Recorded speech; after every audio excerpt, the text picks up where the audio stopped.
Bon, déjà, le coût d'opportunité, c'est la valeur de la meilleure option alternative à laquelle on renonce lors du choix d'une option. C'est un manque à gagner ou le bénéfice potentiel perdu plutôt qu'une dépense monétaire directe. Dans le fond, c'est ce à quoi tu es prêt à renoncer pour atteindre ton objectif. Je te mets un petit peu dans le contexte. Je suis en cégep, première année, première session. Je suis en économie globale, j'ai environ 17 ans. Puis, on me parle de coût d'opportunité. Au début, je comprends pas vraiment, c'est en économie globale. Là, il me dit, bon, on va faire un exemple. Regarde, tu as deux options. Tu as l'option A puis l'option B. Dans l'option A, c'est un gars qui décide de continuer l'école, d'aller chercher son cégep, d'aller chercher son université, d'aller chercher un gros salaire. On va dire avocat. L'option B, quelqu'un qui décide d'arrêter direct l'école après le secondaire. Ça va chercher son secondaire 5, mais direct après, il arrête l'école. Puis lui, il rentre direct sur le marché du travail, à un salaire de base du marché du travail. Fait que les deux ont un choix, puis les deux ont un coût d'opportunité qui va avec.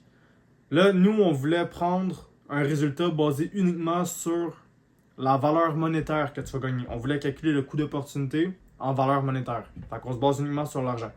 Ben déjà, dans l'option A, tu vois qu'il continue l'école, fait qu'il n'est pas en train de travailler. Puis évidemment, dans l'option, il va pas faire un job sur le côté non plus. Fait que ça prend en compte les dépenses et les revenus. Fait que, il doit aller à l'école. Il perd, on va dire, 8 à 10 ans de sa vie à l'école, mais techniquement, il perd pas, c'est pour aller chercher un meilleur travail. Fait que dans 8 à 10 ans, il réussit à avoir son job. Puis il commence avec un plus gros salaire que l'option B. Dans le cas de l'option B, il n'a pas besoin d'aller à l'école. Fait qu'il prend 8 à 10 ans de salaire d'avance sur l'option A, mais son salaire va être moins gros, le salaire de commencement, que l'option A. Donc là, on fait le test. Okay? On met plein de chiffres random. Je vais t'épargner tous les tests. Mais dans le fond, ce que tu dois comprendre, à la fin, on arrive à un chiffre qui est genre 560 000 $. Puis ça représente le coût d'opportunité de l'option B et de l'option A, dans le fond. Fait que si tu choisis l'option A, tu perds 560 000 $, mais tu vas commencer un plus gros salaire, puis potentiellement tu t'es plus amusé ou peu importe. Mais fait que le coût d'opportunité final à la fin, c'était 560 000 $. Fait que ce qu'il faut comprendre, c'est que les deux payent un prix. Il n'y a personne qui a de choix gratuit. Fait que déjà à ce moment-là, moi j'avais commencé à essayer d'intégrer des domaines dans d'autres domaines. Je t'explique. Le meilleur moyen de comprendre un certain sujet, c'est de l'associer avec un sujet que tu comprends déjà. Ça fait un lien dans ton cerveau, ça te permet de mieux l'apprendre. Puis de deux, des fois tu construis des liens et t'es comme wow, en fait c'est juste le même truc. Mettons, philosophie va super bien avec développement personnel. Puis là tu pourrais dire, ok, ben, tu développes ta philosophie, c'est une façon de le voir. Mais fait que plein de trucs que tu apprends en philosophie collent avec des trucs que tu as appris en développement personnel. Développement personnel, en général, ça colle avec pas mal tout. Quand tu veux faire de l'argent sur Internet, du business, ça colle beaucoup avec développement personnel. T'as plein de domaines de même, mais t'as aussi des domaines que tu verrais pas. Puis ça, c'était un de ces domaines-là. Économie globale, je me suis dit, gros max finance, c'est tout. Mais tu vois, le coût d'opportunité, ça va avec chaque décision que tu fais dans ta vie. Puis vers ce moment-là, un des trucs que je faisais beaucoup, c'était observer, puis essayer d'analyser et d'apprendre. C'est le meilleur moyen d'apprendre, c'est d'analyser. Je regardais les gens autour de moi, c'était quoi les conseils qu'ils me donnaient. Puis j'essaie d'analyser, ok, c'est quoi l'intention, pourquoi ils me le donnent, c'est quoi que ça va m'apporter de plus ce conseil-là. Puis si je change ma trajectoire de vie par rapport à ça, qu'est-ce que ça va produire comme résultat. À 17 ans, genre. Là, j'exécute toutes ces affaires-là, puis un des messages qu'on me disait souvent, c'est fais ci ou ça va t'ouvrir plus de portes. Le mot ouvrir plus de portes. Dans mon cas, je savais pas vraiment qu'est-ce que je voulais faire plus tard. Fait que le terme ouvrir plus de portes, c'est une bonne option. Ça fait que, vu que je sais pas encore qu'est-ce que j'ai envie de faire, je me garde le plus d'options possible pour que quand je sache quoi faire, ben potentiellement l'option que je veux faire soit déjà présente et que j'ai pas besoin de gaspiller plus de temps pour aller la chercher. Le problème avec se garder plein d'options vertes, c'est qu'en grandissant, ça te suit. Puis ça en prenant en compte le fait que tu prends une décision finale. Mais il y a plein de gens qui ne prennent pas de décision finale. Fait qu'est-ce qui arrive dans le cas où tu prends pas de décision, mais tu fais juste te garder plein d'options vertes? J'avais littéralement un moment dans ma vie où moi je devais prendre un choix. J'étais en maths secondaire 3, j'étais censé aller en secondaire 4, puis je devais choisir entre maths enrichie ou maths normale.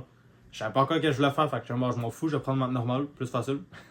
Mais là, on m'a dit non, on prend maths enrichie, ça t'ouvre plus de portes. À ce moment-là, ok, oui, ça fait du sens, fait que j'ai pris maths enrichie. Finalement, j'ai fini par faire chimie physique, pis tout. Cool! Mais mon oncle, tout le temps, il me disait ça. Hey, fais ça, ça ferait plus de portes, ça t'ouvre plus de portes. Puis le problème avec ça, c'est qu'à un moment donné, t'as tellement de portes d'ouvertes que ça t'empêche d'exécuter. Parce que regarde ça, t'as le FOMO, Fear of Missing Out, qui rentre en ligne de jeu. Fait que là, la peur de perdre une opportunité. Check ça, t'as plein d'opportunités, plein de choses potentielles que tu pourrais faire, mais t'as tellement de potentiel de faire des affaires que finalement, t'as rien le goût de faire parce que t'as pas le goût de perdre cette chance-là de réussir. Un choix que t'aurais pu faire, une porte que tu t'es gardée ouverte, ben finalement elle reste fermée puis tu restes à l'extérieur parce que t'as choisi jamais à cause que t'as peur de potentiellement perdre les autres portes que tu t'es ouvertes. Puis j'ai commencé à être dans cette situation-là aussi. Je commençais à douter de ce que je voulais vraiment, puis tellement que j'étais en train de suivre le chemin par défaut qui était l'école. Puis dans ce chemin-là, moi j'avais aucune idée de ce que j'avais vraiment envie de faire. Fait que je faisais juste ouvrir des portes, ouvrir des portes, ouvrir des portes. Puis à un moment donné, j'avais genre 18 projets que je pouvais faire en même temps. Mais je choisissais encore rien du tout. Puis le problème, c'est que ça donne un gros sentiment de surplace. Parce que tu dis, check tout le potentiel que j'ai, puis je fais rien avec. Puis t'as pas le goût de choisir, parce que si tu choisis, ça te limite toutes les autres après. En plus, un autre angle de perception, c'est que ton indécision mène à un certain point, à un manque de confiance en toi. Ta perte de confiance en toi vient du fait que t'es même pas capable de choisir une option. Fait que tu te fais même pas assez confiance pour réussir à accomplir le projet de une des portes, peu importe laquelle. Fait que ton cerveau, c'est pas dans ton conscient que ça se passe, c'est dans ton subconscient. Puis il baisse un petit peu ta perception de valeur que tu as de toi-même. Puis ta perception de valeur de toi-même, si elle descend en dessous d'un certain seuil, ben tu commences à avoir une perte de confiance en toi. Puis un des problèmes qu'on a beaucoup dans la société en ce moment, c'est les personnes qui ont zéro confiance en eux. Ils ont de la misère à regarder les gens dans les yeux quand ils parlent. Ils ont de la misère à aborder des gens dans la rue. Tu as littéralement des tutos sur Internet sur comment approcher quelqu'un. C'est le niveau de peur que les gens ont maintenant parce que plus personne n'a confiance en soi. Ils ont de la misère à juste aller parler à quelqu'un. Regarder quelqu'un dans les yeux, ils évitent le regard, ils regardent ailleurs. Tu as sûrement déjà entendu la phrase « il n'y a rien de gratuit ». Cette phrase-là est vraie, mais encore une fois, pas seulement dans le domaine d'achat. Dans tout. Même dans le domaine de tes décisions. Fait que décider de pas choisir, c'est décider de renoncer à toutes tes trajectoires. Puis oui, c'est diffus comme coup. Oui, c'est invisible, tu le vois pas direct. Mais c'est pareil ça qui crée ton stress, ton anxiété. C'est ça qui t'empêche d'avoir full confiance en toi puis de te partir un business puis de vraiment réussir ce que tu as envie de faire. Personnellement, je trouve ça même pire qu'un mauvais choix. Puis là, c'est plate, on a cette fâcheuse habitude là, de vouloir à tout prix se défendre. Puis le moment que quelqu'un nous dit quelque chose qui va à l'encontre de ce qu'on penserait, on se recroqueville. Je sais même pas comment dire ce mot-là. On se met en position défensive. Fait que là, il y a des gens qui viennent d'expliquer tout ça, qu'est-ce qu'ils vont dire? C'est OK, mais moi, je suis correct comme ce que je suis. Puis le problème avec cette phrase-là, c'est qu'en ce moment, tu te vois encore, t'associes encore le fait que avoir beaucoup d'options, c'est être libre. Alors que avoir beaucoup d'options puis pas choisir, c'est justement l'inverse d'être libre, ça t'empêche d'avoir une trajectoire, donc ça te met sur le chemin par défaut. C'est quelqu'un d'autre qui choisit à ta place. Il y a une phrase que j'ai commencé à dire, c'est lorsque tu décides pas, quelqu'un ou quelque chose d'autre le fait pour toi. Mais pourquoi le cerveau refuse les trade-offs? C'est parce que c'est associé à une crainte de l'échec. Depuis qu'on est petit, on a tous été à l'école, puis à l'école, comment ça marche? Tu lèves ta main, tu dis ta réponse, puis si c'est pas bon, on mini-tape ses doigts, on va dire. À l'examen, chaque question que tu réponds, c'est bon ou pas bon, ça te donne des points ou ça t'en enlève. Si t'es en dessous d'un certain seuil de points, tu coules ton année. Quand tu coules ton année, généralement, on associe ça à tu vas finir dans la rue, qui est super mal vu, c'est le pire truc que tu peux avoir dans la vie, finir dans la rue. Fait on te favorise à penser que l'échec est une mauvaise chose. Ce qui t'empêche finalement d'essayer. Parce que essayer, c'est prendre le risque d'avoir un échec. Puis justement, cette peur-là, cette réalité fondamentale-là, fait qu'il y a beaucoup de gens qui ont beaucoup trop peur de l'échec, alors que l'échec, c'est une bonne chose. Parce que le seul truc qui te permet vraiment de réussir, c'est l'échec. L'échec, c'est le meilleur moyen de réussir quelque chose parce que tu apprends exactement qu'est-ce qui t'a empêché de réussir un certain truc, puis tu es capable d'améliorer là-dessus pour que la prochaine fois, ça se reproduise pas. C'est le principe fondamental pour réussir dans n'importe quoi. Mais le problème, c'est qu'on a été tellement conditionné à penser que l'échec, c'est une mauvaise chose que ça impacte le taux de réussite qu'on pourrait avoir. Puis surtout, les gens ils ont peur d'être associés à quelqu'un qui a raté.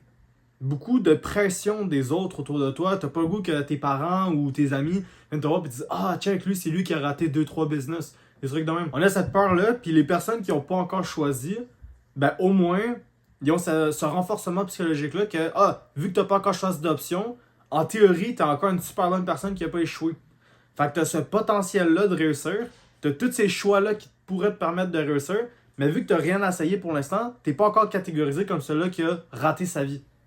Raté sa vie. Puis dis-toi, cette peur-là d'être mal vu par les autres va tellement loin que ça, certains, tu as déjà eu cet ami-là dans ta vie qui te dit qu'il va partir un gros projet. Parce que quand on veut partir un gros projet, je sais pas pourquoi on a cette obligation de vouloir le dire à tout le monde, alors que c'est une super mauvaise affaire. Ça donne une dopamine similaire à si t'aurais vraiment réussi le but. Ce qui est super bon pour ton cerveau, puis c'est pas pour rien que généralement ces rêves-là ou ces projets-là meurent vraiment rapidement. Mais, c'est sûr, t'as déjà eu cet ami-là, qui va parler à tout le monde, incluant toi, puis qui te dit « Hey, je vais partir mon label, parce que tu fais du rap, par exemple. » Ou « Je vais partir mon coach dropshipping, truc de même. Je vais partir un gros programme qui m'a vendu ça va être ça. » Puis là, il commence à te parler, puis ça a l'air incroyable, t'as limite envie de le faire avec lui. Là. Ça a l'air fou. Puis il t'en parle, il met, hey, vous parlez de ça pendant 2-3 heures. Puis là, tu dis, parfait, let's go, c'est quand tu fais ça? Puis là, tu dis, je commence ça semaine prochaine. Là, arrive semaine prochaine. Puis là, qu'est-ce qu'il dit? Live, yo, je suis pas prêt, il est arrivé ça durant la semaine. Je commence ça prochain mois parce que là, je vais juste finir peu importe le truc qui est arrivé. Ok. Arrive un mois et demi que ça fait, il est encore pas commencé. Il a rien fait. Puis là, il est encore en train de dire, non, mais là, j'essaie juste que ce soit bon pour que ça soit bien préparé avant que je commence. Comme ça, quand je commence, ça va être bien fait one shot. OK? Arrive 3 mois, il a changé de projet. Il est même plus là. Il a juste abandonné le projet. Fait que malgré le gros projet que s'était inventé, ça avait même l'air d'une bonne idée pour toi, qui était un avis extérieur, qui était même pas partie du projet. Finalement, il a juste abandonné, il n'a même pas commencé. Puis tout ça, juste à cause de cette peur-là. La règle structurelle, la loi qui tranche vraiment. Il y a un sujet que, bizarrement, personne ne veut parler. C'est que tes options ne servent à rien tant qu'il n'y a pas de décision. Un peu comme l'illusion du potentiel, qui est une vidéo à part que j'avais faite, tu peux la regarder. Dans le fond, j'avais dit que ce que tu refuses crée ta vie. Dans l'illusion du potentiel, ce que je disais, c'est que le seul moyen pour toi d'avoir du potentiel, c'est faire semblant que tu n'en as pas. Mais dans ce cas-là, tu peux pas faire semblant que tu n'as pas la porte, que tu n'as pas la possibilité. Elle est là, elle est dans ta face. Mais tant que tu n'agis pas dessus, elle te sert à rien du tout. Puis tu vois comment là, bizarrement, ton problème il shift. C'est plus j'ai trop de possibilités, puis non, patati patata. T'as rien. Ils servent tout à rien pour l'instant, parce que t'as pas agi dessus. Le seul truc qui va déclencher la possibilité, c'est d'agir dessus. Puis en agissant dessus, ben automatiquement, ça retire les autres possibilités. Fait que là, si t'appliques cette règle au même problème qu'on avait tantôt, ben tant que t'agis pas dessus, ça sert à rien. Puis quand tu vas agir dessus, automatiquement, ta décision, ta porte va maintenant te servir à quelque chose. Parce que tu agis dessus. Fait que ça te sert à atteindre ton but.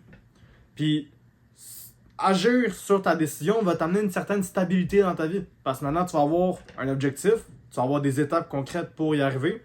Puis chaque jour, tu vas déjà savoir quoi faire. Fait que ça va être des journées préméditées, ce qui est parfait. C'est dans ces journées-là que tu avances le plus vers ton objectif. C'est pas des journées où tu te dis, bon, aujourd'hui, qu'est-ce que je pourrais bien faire? Puis là, tu passes du temps à penser. C'est du temps que tu gaspilles. Oui, ok.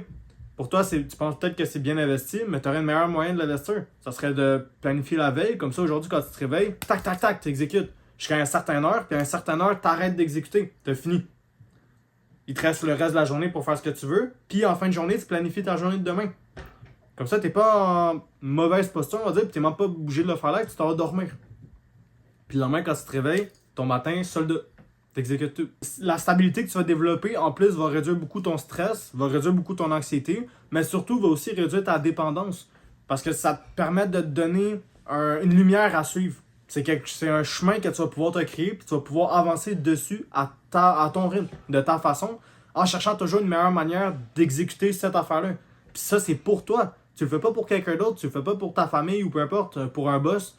Tu le fais pour toi. Puis si jamais tu réussis à arriver au fin de ce chemin-là, tu vas réussir à atteindre une place qui va te permettre de potentiellement te libérer de ton job ou de tes chaînes ou de tes dépendances aux autres gens. Fait que ça te donne une raison de vivre, on va dire, un objectif à atteindre. Ça te donne des étapes à faire. Tu sais quoi faire maintenant. C'est juste incroyable. Fait que là, tu sais exactement c'est quoi la clarté que tu es censé avoir, mettons. C'est que sans action, fait que sans décision, t'as pas d'option. Mais je peux pas juste te dire, ok, ben, gars, prends une décision, travaille vers ton objectif, hop, la vidéo est finie. Ça t'aiderait zéro. Puis moi, je me sentirais même pas bien de te donner ça comme produit. C'est même pas ça que j'essaie de faire.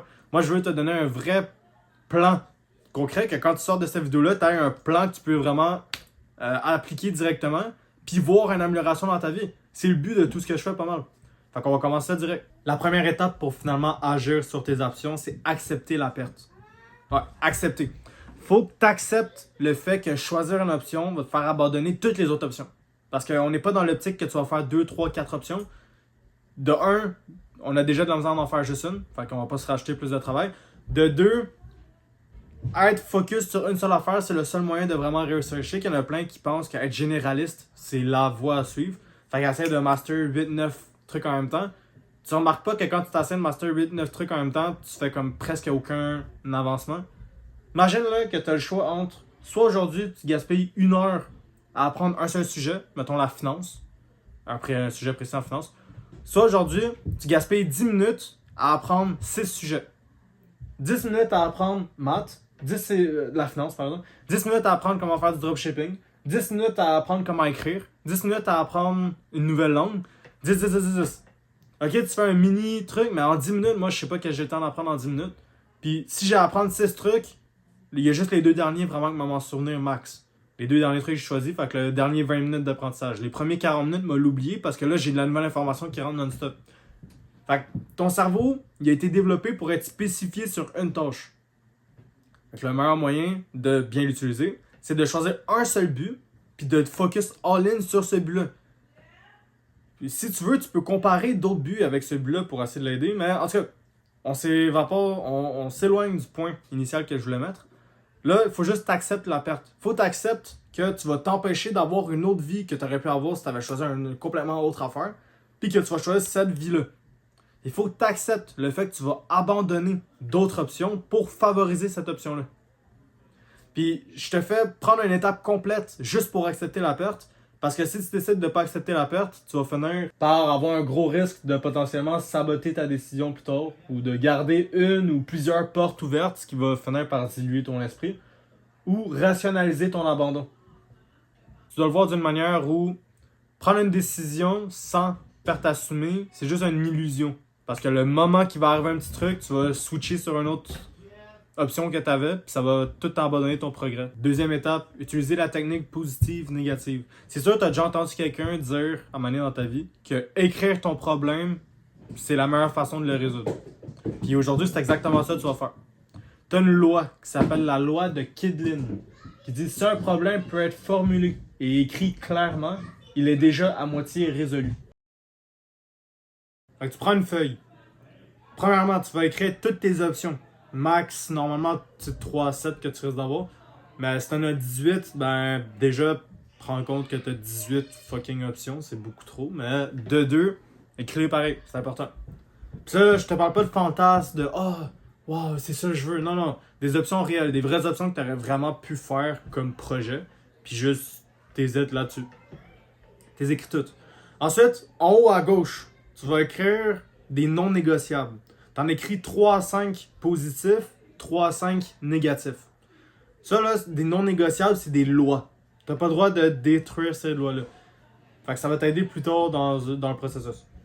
Si t'as besoin d'exemples, parce que je sais pas, t'en as pas en tête de positif ou négatif, je vais t'en donner un petit peu.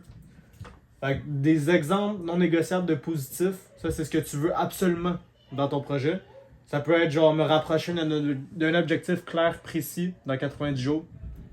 Augmenter mes preuves, genre l'output mesurable. Me construire une compétence monétisable. Renforce mon identité. Je veux que ça réduise mon chaos. Genre moins de dispersion. Je veux que ça me mette dans l'inconfort utile. Je veux que ça puisse être exécuté quotidiennement. Je veux que ça augmente mon autonomie. Genre mon argent, mes compétences ou le contrôle que j'ai moi-même. Je veux que ça me force à finir quelque chose. Je veux que ça me donne du feedback rapide. Pour les non négociables, négatifs. Ça, c'est ce que tu refuses absolument que ton projet y aille. Ça peut être dépendre de la motivation, flou ou impossible à mesurer. Me garde dans l'attente, genre bientôt ou plus tard. Tu veux qu'il refuse de te disperser sur 3 projets, qui t'expose au jugement sans preuve, te garde dans le confort, te rend dépendant de quelqu'un, t'apporte aucun résultat tangible après 30 jours d'exécution, t'oblige à rester la même personne ou te fasse perdre ta structure, genre que ce soit le sommeil, entraînement, routine. Prends-les pas toutes, choisis-en juste 3 à 5 là-dedans. Sinon, tu les tiens. Fait que c'est parfait de même aussi. En haut à droite, tu vas voir un mini tableau d'évaluation. Ça, c'est moi qui va te fournir ces critères-là. Fait que tu as 5 critères à ajouter. Tu as le critère de clarté. Fait que tu sais quoi faire demain matin. Tu as un critère de preuve. Ça, c'est des preuves mesurables, des données réelles. Tu as un critère de levier. Ça ouvre des gains ensuite. Parce que tu es capable de t'ouvrir des opportunités avec ça. Tu as un critère de friction utile. Est-ce que ça te fait peur? Si oui, c'est bon signe. Tu as un critère soutenable sur 90 jours. Le réalisme. Est-ce que tu peux vraiment soutenir ça pendant 90 jours? Ensuite, tu évalues comme ça. C'est super simple. Si, selon le critère, c'est fort, tu sens qu'avec ce projet-là, c'est vraiment fort, tu as 2 points. Si tu sens que c'est correct, modéré, genre, tu as 1 point. Si c'est faible ou inexistant, tu as 0 point. Tu finis par trier chacune de tes options. Ça, tu le fais comment? Dans le fond, tu vas faire 2 colonnes. Ça va être ce que ça me donne, ce que ça m'enlève. Des deux bords. Puis à chaque option, tu vas essayer de trouver le plus de trucs que tu peux pour ce que ça me donne, ce que ça m'enlève. Évidemment, à chaque fois, c'est trié par rapport à ton carré de critères que toi tu t'es donné, des non négociables positifs et négatifs, par rapport aux critères que moi je t'ai donné, t'écris ça à chaque fois. Puis t'écris ta note, les 2, 1, 0. Si elle ne respecte pas un de tes non négociables, elle est direct disqualifiée. Tu ne négocies pas avec une loi. Comme je t'ai dit tantôt, c'est une loi, c'est non négociable. Fait que s'il y en a juste un, même juste un, qui ne respecte pas, direct, elle s'en va. À la fin de tout ce processus-là, normalement, tu vas avoir une liste avec plein de notes sur 10 de toutes tes options. Puis tu vas avoir des options qui vont être disqualifiées. Fait que ça, c'est parfait. Maintenant, il te reste juste les options qui restent. On peut passer à la prochaine étape. Étape 3, c'est le temps de prendre la décision. Tu n'as aucune obligation de prendre la décision de choisir l'option qui a le plus de points. C'est juste un système de points pour te montrer qu'est-ce qui serait bon pour toi. Puis même que je te dirais, un petit truc généralement, pour choisir ton option, ça serait d'essayer de choisir celle qui a le plus de chances que tu sois capable de la soutenir pendant les prochains 90 jours. Généralement, cette option-là, c'est une option super inconfortable, qui te met super mal à l'aise, qui limite te repousser non-stop dans ta vie. Que tu sais que ça serait le truc que tu devrais partir, tu sais que ça serait ta prochaine étape normale à faire, mais par peur ou pour n'importe quelle émotion que tu as eue, t'arrêtes pas de la repousser. Généralement, c'est ça que si tu commences, ça va complètement changer ta vie. Mais si jamais, ce que je viens de dire, ça t'allume pas une cloche, t'as pas direct la mémoire en tête de « Oh shit, ok, c'est vraiment ça », ben c'est correct, au pire, tu peux déjà, premièrement, prendre conscience du fait que t'es pas capable tout seul de choisir ta meilleure option. C'est une réflexion que tu dois faire en soi, c'est pas méchant, c'est pas rien. Juste comprends le fait que t'as de la misère à prendre une décision pour plus tard, quand t'as d'autres décisions à prendre, te rappeler que, gars, je dois améliorer ce point-là. Parce que si t'es pas conscient de tes propres faiblesses, tu pourras jamais t'améliorer. Deuxièmement, tu peux au pire, tu le demandes à ChatGPT. Tu dis, hey ChatGPT, t'expliques tout ton contexte. Fait que tout ce que tu as fait à date, pourquoi tu l'as fait, puis toutes tes options. T'expliques c'est quoi ton objectif final, puis c'est un. Puis t'expliques aussi tes critères d'évaluation, les non négociables que tu as choisis, super important. Ensuite, là tu parles de toutes tes décisions ou toutes tes options que tu peux avoir avec le pointage qu'ils ont reçu selon le barème d'évaluation. Puis ceux qui restent pas. Là t'expliques dans ceux qui restent, ça c'est ta dernière étape, expliquer qu'est-ce que tu penses de chacune, lesquelles tu es en train d'hésiter, pourquoi tu es en train d'hésiter, puis tout. Puis une fois que tu as fait tout ça, tu lui dis aide-moi à arriver à la meilleure conclusion ou choisir la meilleure option pour moi, puis explique-moi pourquoi est-ce que c'est ça qui fait le plus de sens. C'est important aussi, je dois le mentionner, ChatGPT n'est pas là pour faire des décisions à ta place. Il va juste te donner un exemple de réponse. ChatGPT en ce moment sert juste à t'empêcher de te mentir. Parce que des fois, tu sais exactement qu'est-ce que tu devrais faire, mais ton cerveau est tellement contre toi qu'il t'empêche de réussir. Fait que tu le vois. Des fois, tu es super bon, mettons, dans l'addiction aux jeux vidéo. Souvent, qu'est-ce qui arrive, c'est que tu essaies de passer plusieurs jours sans jouer. Puis, à un moment donné, ton cerveau va réussir à trouver un moyen de te convaincre de retourner jouer aux jeux vidéo. Ça marche pour toutes les addictions. J'ai pris addiction de jeux vidéo parce que ça me parlait beaucoup dans le temps. Fait que ça va parler beaucoup à des gens. Puis, à un moment donné, après jour genre 15, on va dire, de jeux vidéo, sans jeux vidéo, ben tout d'un coup, ton cerveau va réussir à te convaincre que non, il faut que tu retournes jouer aux jeux vidéo. Tu sais, le plus gros saboteur que tu as jamais vu. Fait que ton cerveau est vraiment bon pour te saboter. Puis dans ce truc-là, des fois, il va te saboter en te faisant te mentir à toi-même. Fait que là, ChatGPT, il est juste là pour t'aider à pas te mentir à toi-même. Mais il est pas là pour choisir à ta place. ChatGPT, il va pas exécuter à ta place non plus. Fait que c'est toi qui dois faire les actions. Étape numéro 4, la suite de la progression. Fait que là, si je résume, t'as accepté ta perte. Parce que si t'acceptes pas ta perte, tout le reste des étapes, ça va à rien du tout. Ensuite, t'as écrit toutes tes options sur une feuille. Parce que écrire, c'est la meilleure façon de comprendre et de résoudre. Ensuite, t'as fait un tri avec un barème de notes pour être capable d'éliminer les options qui font juste aucun sens, puis garder juste ceux qui pourraient être potentiellement vraiment bonnes pour toi, puis t'as fini par faire une décision. La prochaine étape, c'est maintenant t'as ton projet, bon, qu'est-ce que tu fais avec le projet? Ben t'exécutes. Comment tu fais pour exécuter? Déjà, tu as construit un plan complet. Je vais te partager la meilleure manière que j'ai trouvé de construire un plan. Puis c'est pas de penser positif, c'est juste d'enlever tout ce qui est complexe. Si t'enlèves tout ce qui est complexe, normalement, ça devient simple. Fait que, voici comment. Premièrement, là, tu vas partir du résultat final que tu veux. Fait que là, on vient de choisir la décision. Fait que tu pars de là. Faut juste que tu comprennes que vraiment tu vas partir de ce point-là. Ensuite, deuxième étape, tu vas te demander concrètement ça ressemble à quoi. C'est quoi exactement que je veux? Est-ce que c'est un certain nombre d'heures? Faut que ce soit quelque chose que tu puisses vraiment atteindre. Maintenant, tu veux être plus productif. Ben, ok, c'est quoi pour toi être plus productif? Ben, c'est un certain nombre de sessions de deep work concentrées sans être des focus, par exemple. Fait que tu te dis, dans ton objectif, je le connais pas. Dans ton objectif en ce moment, c'est quoi quelque chose de concret que vraiment tu pourrais atteindre? Est-ce que c'est un certain nombre d'heures travaillées sur ça? Est-ce que c'est, je sais pas moi, du profit généré? C'est quoi? Une fois que tu as cette donnée-là, tu vas dire, ok, juste avant que j'arrive à ce point-là, c'est quoi je dois faire? Ok? Juste avant que j'arrive à ce point-là, qu'est-ce que je dois faire? Tu te poses cette question-là genre 15 ou 30 fois pour arriver à un résultat qui est vraiment simple. Je te disais, il faut que ça soit limite stupide de pas réussir à exécuter ça. Fait que je vais te donner un exemple concret. Imagine, le résultat final que moi je veux, c'est devenir compétent dans une certaine compétence. Là, avant ça, ben, qu'est-ce que je fais pour devenir compétent dans X?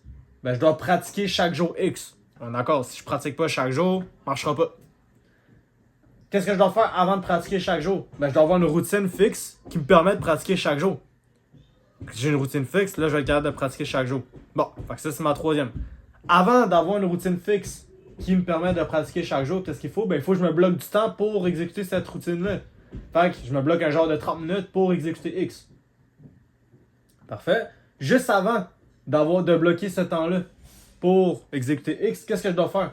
Ben, je dois être capable d'ouvrir mon ordi ou mon cahier ou ma plateforme ou peu importe. Je dois être capable d'ouvrir le truc. Fait que, crois-moi, quand l'action finale, c'est ouvrir quelque chose, ben, t'as gagné.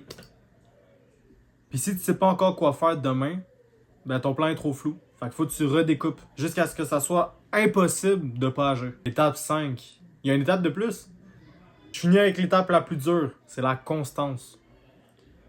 La constance vient pas de la discipline. Elle vient de l'impossibilité de négocier avec toi-même. C'est moi qui ai écrit ça. Si chaque matin tu te demandes, je le fais-tu aujourd'hui, t'as déjà perdu. Il y a un moment où tu vas décrocher, puis ta réponse va être non. Le moment que ta réponse c'est non, ben hop, t'es en train de dévier de la trajectoire. Si tu dévies de la trajectoire, tu te joues dessus. Comme je te l'ai dit tantôt, ton cerveau il est bon pour te saboter. C'est mauvais et bon. On dirait qu'il te challenge, mais comme trop fort pour que t'es rendu, fait que hop, t'abandonnes. C'est pas censé être ça le but, c'est censé être comme moi qui ai réussi. Fait que les choses qui arrivent, faut apprendre à jouer avec. Là, la constance, oui, je sais, c'est plate, ok? Il y a personne dans ta vie, personne là, qui va dire hey, bravo, t'es resté constant pendant 2 ans. T'as réussi à travailler malgré que t'avais pas envie, que tu gagnais un abonné par semaine, qui en soi est quand même bon en vrai, je dirais, mais pas super motivant. Mettons là, tu gagnes un abonné par mois pendant 2 ans. Ça veut dire que t'as gagné 24 abonnés en 2 ans de contenu. Tu sortais du contenu chaque jour, que toi tu jugeais comme bonne qualité à ce moment-là, puis t'as juste gagné 24 abonnés. T'as pas la motivation. Mais tu continues pareil, parce que le seul moyen de perdre, c'est d'abandonner. Le seul moyen de pas réussir, c'est si t'arrêtes d'essayer de réussir. Si t'es toujours en train d'essayer de réussir, ben c'est juste un recalcul d'itinéraire. Puis tu rechoisis un autre trajet. Mais au moins, t'es sur un trajet, t'as choisi une décision. Puis le problème avec la constance, c'est que c'est ça qui amène ton résultat final. Mais la constance, c'est super dur à voir, surtout quand t'es entouré de gens qui ont plein de limiting beliefs, des trucs qui leur empêchent de vraiment réussir qu'est-ce qu'ils ont envie de faire. Parce que là, toute la journée, t'entends plein de gens te dire que qu'est-ce que tu fais, ça n'a aucun sens, que ça va te ruiner ta vie. Puis, c'est tous des gens qui ont un bon, on va dire, intérêt à te faire grandir. T'sais, ils veulent ton bien. Mais le problème, c'est que ces gens-là, en plus, ils ont raison. Ils ont raison à chaque fois. Puis justement, ça me fait penser à une quote. C'est pas une quote, mais c'est un passage d'un podcast que je vais te résumer parce que j'ai pas le podcast en tête. D'Alex Hormozy. Qui disait un truc comme chaque fois que quelqu'un te dit que tu vas échouer ton objectif, il a raison. Il a raison au premier business que tu échoues, il a raison au 10e business que tu échoues. À chaque fois, il a raison. Il a peut-être raison pendant 5 ans.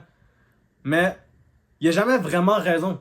Parce que le 30e business, peut-être pas le 30e, le 3e, le 13e, on va dire. 13e business que tu vas lancer, que lui va réussir, ben c'est la seule fois qui compte vraiment. Puis c'est la seule fois que là, ils vont se tromper. Fait que oui, ils se sont trompés juste une fois, puis ils ont eu raison 12 fois. Mais la seule fois que ça comptait vraiment, ils ont eu tort, puis t'as eu raison. Fait que finalement, c'est toi qui as le dernier mot, c'est toi qui as réussi.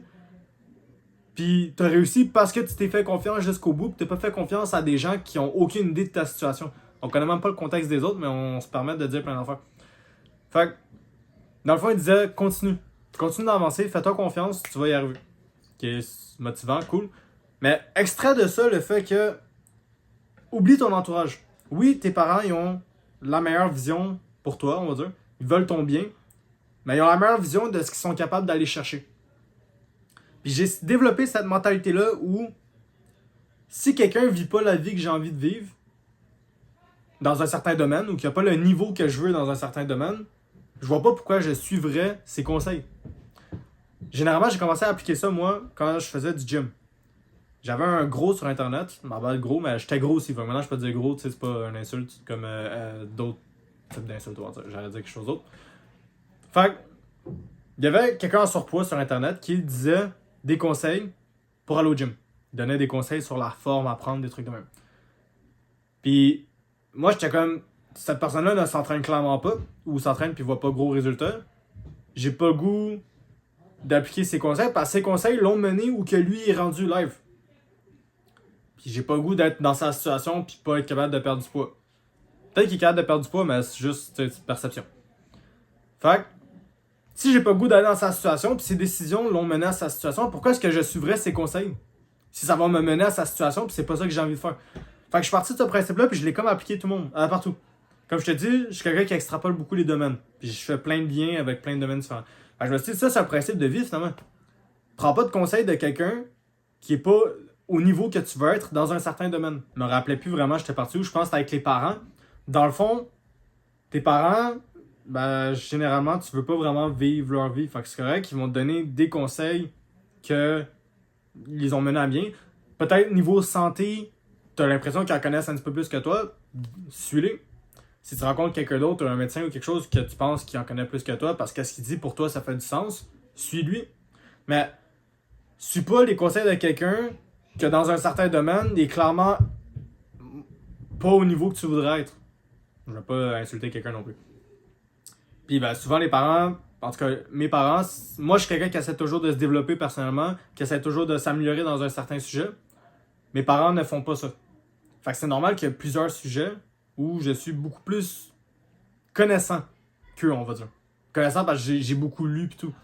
Fait que quand ils me donnent des conseils sur ces domaines-là, puis que ça contredit en plus ce que moi j'ai déjà vérifié par moi-même, que moi j'apprends de mon côté, puis je prends du temps personnel de moi pour littéralement apprendre ça, je me dis ok, tu peux penser ce que tu veux, puis je suis pas obligé non plus d'essayer de te contredire ni rien, fait que généralement je reçois l'information mais je l'absorbe pas.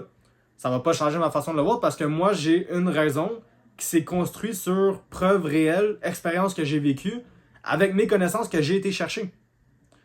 Fait que ton raisonnement va pas changer le mien. De toute façon, dans ce niveau-là, tu n'as sûrement pas le niveau que je veux. Ce qui est normal, c'est correct. Mais pour revenir à la constance que je parlais, là, dans le fond, la constance, c'est un filtre de succès. Littéralement, tout le monde à qui tu peux penser est capable de faire les prochaines étapes que là, tu viens de décider dans cette vidéo-là. Mais il y en a très peu, voire juste 1% de la population, qui est capable de rester constant assez longtemps pour y arriver. Fait que justement, prends cette information-là pour en faire ton avantage. Le truc qui différencie de 99% des gens, puis qui va vraiment te permettre de réussir. Fait que je vais finir par te dire ça. Le schéma final de tout ce que je viens de dire ressemble à ça. Le flou, c'est pas manquer d'idées. C'est plutôt refuser de tuer les mauvaises. Fait que si ce que tu viens de lire t'a frappé, puis vraiment tu te sens interpellé là-dedans, Écoute, j'ai créé un petit diagnostic simple à prendre 5 minutes pour diagnostiquer le flou. Fait que prends-le, ça va te permettre d'en savoir plus sur ta situation. J'ai aucune honte à faire ça en vrai. Je travaille dessus, j'essaie d'améliorer pis tout. Chacun des trucs que je mets là-dedans. Fait que s'il y en a qui t'intéressent, ben check ça dans la description. Ça peut être Final Code 90, un programme où je t'aide à passer de flou à fonctionnel. En 90 jours. Moi, ça m'a pris 2 ans. J'essaie de te limiter ça. Tu peux checker. Ça finit le 13 mars à 23h59. Fait que, il y a juste 3 places. C'est ça. Sinon, j'ai aussi la possibilité pour toi de t'abonner à la newsletter. Si jamais tu as le goût d'avoir la version écrite de ce que je suis en train de dire. Puis sinon, il y a d'autres trucs. Fait que check la description pour plus de détails sur toutes les ressources que tu pourras avoir. Puis ben écoute, moi je te laisse là-dessus. Fait que prends ça à toi.